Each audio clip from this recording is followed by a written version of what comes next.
the guna around me. You see the evil around you. That is motivation for you to do best. If you are stone blind, I'm not talking about physical blindness, but if you are stone spiritually blind, you are a blind man spiritually, then you will not do youth ministry. But if you can see, if you can spiritually see, you will do youth ministry. There's no doubt about it. The fifth direction, the challenge or the motivation for youth ministry comes from the good old days. Okay, from God, from Gehenna, from guts, from the around, and from the good old days back. From the good old days. Look at Amos chapter 4, verse 9. No, you read Amos chapter 4, verse 9. God is saying, He sent locusts to devour the gardens, just as He sent locusts against Egypt. You're an Israelite, you're a Jew, and you knew a little bit of the history. You cannot ignore the 400 plus years of bondage in Egypt. The Jewish people were in bondage in Egypt for how many years? 400 plus years. And God delivered them. How did He deliver them? Many things happened. God sent locusts to attack the people of Egypt. Those locusts did not attack Israel. But now the locusts, the same locusts are going to come and attack Israel. Can you see the shift? The locusts, the big insects, the big green insect that is attacked, the enemies of God's people are now attacking God's people themselves. Can you see how big the difference this is from the good old days? Now, what is your good old days? I can tell you about my good old days. Okay, the good old days. Why am I holding a mic? Like, how can I hold a mic and preach to you God's word today?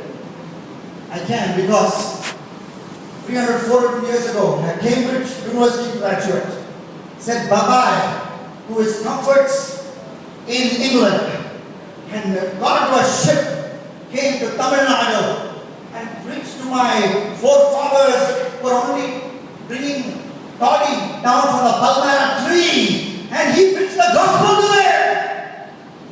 That's my glorious past. He said bye-bye to his comforts, and my forefathers began to believe in Jesus Christ. What do we see today? Okay, this is not an indictment of any church, but the church in general. What do we do today? What do the young people of churches do today? They come Sunday after Sunday to the church, sit in the chair and go back without any involvement. What is happening? If you had some eggs under the chair, that would have become chicken. That is the only benefit. What is happening? The temperature of the chair is increasing. But you know what? This has to change. This is the present. But that is the youth. That is what youth of those days did. They said bye-bye to comforts. Wanted to a ship, vomited during the ship journey, and didn't care. They came. They rode on a horse and preached the gospel in the streets. And that's how Christianity came to India. I said, no, I don't want to be a seat warmer. I will be a soldier. I'll be a soldier for God, like those great guys. Those good old days. Today we have a church in Indranagar because a man of God believed.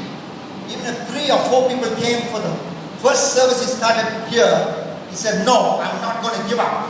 Never, never, never, never will I give up. And look at, I see heroes like that. What am I? Is there a picture of a relay team there? Yes. Who am I? I'm just taking the baton from those greats. These greats from the good old days, just like Usain Bolt would take the baton from his Jamaican teammates and run. I don't Usain Bolt. These guys are better than me. I'm not a patch on them. I'm not even 0.01% of them. But we are in the finishing generation. I believe before the return of Christ, we young people, we are the finishing, the last four in the battle race. So we need to take the battle from the race of the past and run to the finish. That's why I say motivation for youth ministry comes from the good old days. From the good old days. And finally, a call, a challenge from the basis. Read Amos chapter 5, verses 18, 19 and 20. I want you to read it right now. Amos 5, 18, 19 and 20. We won't read it loud. You know what? Amos went to his room and said, Lord, give me a message for my people. And the Lord said, tell them that they cannot run away from judgment. Okay? Listen to me now. Everybody listen to me. Okay, he went to his prayer room and prayed. And what is his prayer? Lord, what should I share with the people? Okay, and what did God say? Tell the people that they cannot run away from judgment. The judgment of God is coming. The judgment of God is coming and they cannot run away from judgment. You know what? He received that message from God and then he started using the God-given graces that he had. What is that?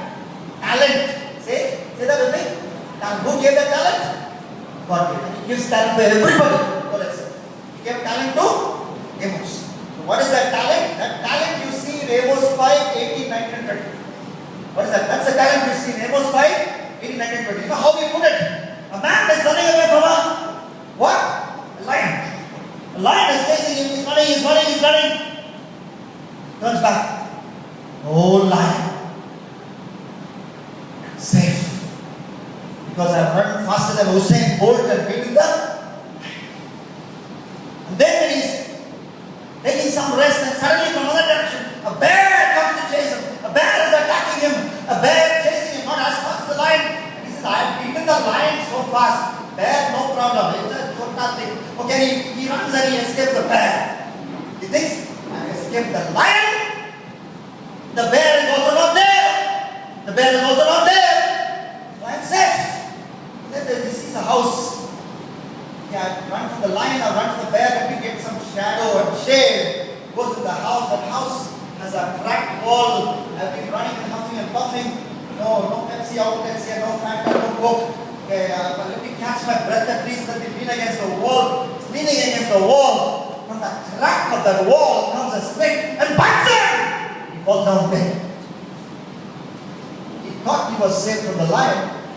He thought he was safe from the bear. He was not safe. The bear. He was safe from the bear. He was safe from the lion. What attacked him? Who gave the story to? Who wrote the story? Amos. Who gave it to him? God gave it to him. But how did it happen? When he decided to use his God-given talent. You know, you have a talent. And God has got a task in the kingdom. My theology is very simple. What is it? Tell me, you have a, say, I have a talent. Everybody, I have a talent. There are tasks in God's kingdom. Say this. There are tasks in God's kingdom. So what do? I take my talent to the place in God's kingdom and start using that talent. Simple theology. Uncomplicated theology. You have a talent, there's a task in God's kingdom. That talent was given so that you can fulfill that task. So that task will not be fulfilled unless you decide to take that talent and use it. Red Chapel, is that Red Chapel picture there? Red Chapel at Seva? Red Chapel once wrote an article about Virendra Seva. And that article was basically a complaint against Virendra Seva. He said, I forget the exact words. He said, I've never seen a batsman. He's a man from Australia, a country that has produced Donald Bradman and Ricky Ponting and several great batting superstars. And but he was a coach of Indian cricket team for some time. He could watch Seva from a close distance. And he said, believe me guys. He says, I've never seen a batsman as outrageously talented as Seva. That's what he said. What did he say? Never seen a batsman like this, outrageously talented. You know what? He lacks application. He doesn't like to train. When he's out of form, when he's about to be dropped from the Indian team, then he will come and hit some few balls. And he will practice for say half an hour or 1 hour. Once he gets back to form, he will say bye-bye to training. Because he's so outrageously talented. And then he says this is not going to work on a long run. And he was right. It didn't work on a long run. 23, 24, he was out of the Indian team. His eyesight was failing him. He started wearing specs. And you've got a talent. But that talent cannot stay buried there. That talent needs to be trained. That's why the district has programs like this to train your talent. Okay, you may have talent of speaking, the talent of counseling, the talent of whatever, multimedia skills, the talent of producing a movie, Christian movie to attract young people, the talent of producing music, okay, whatever it is, you have the talent, but from that talent comes a missionary call. From that talent comes motivation for you to go to the last man and tell him about Jesus. Now there was a time, I really did not believe, if anybody had told me when I was 15, 20 years old, when I was about 10 years old that God would use me on stage, I would have never believed. But you know what, when I went to God in prayer, God said, I have given you something, I have put a deposit in you, and I want you to guard that deposit, and I want you to train yourself so that the communication skills I've given you will bless many. I said, Lord, you are saying I have ability, I can't believe it. But if you say so, I will believe it. But more than my abilities, I want to say I'm available for you. More than my abilities. You know about my abilities, okay, I may have some ability, but that's given you only gave it. So I have nothing to boast about. I'm available for you. So there are 80 people, 85 people, 90 people here.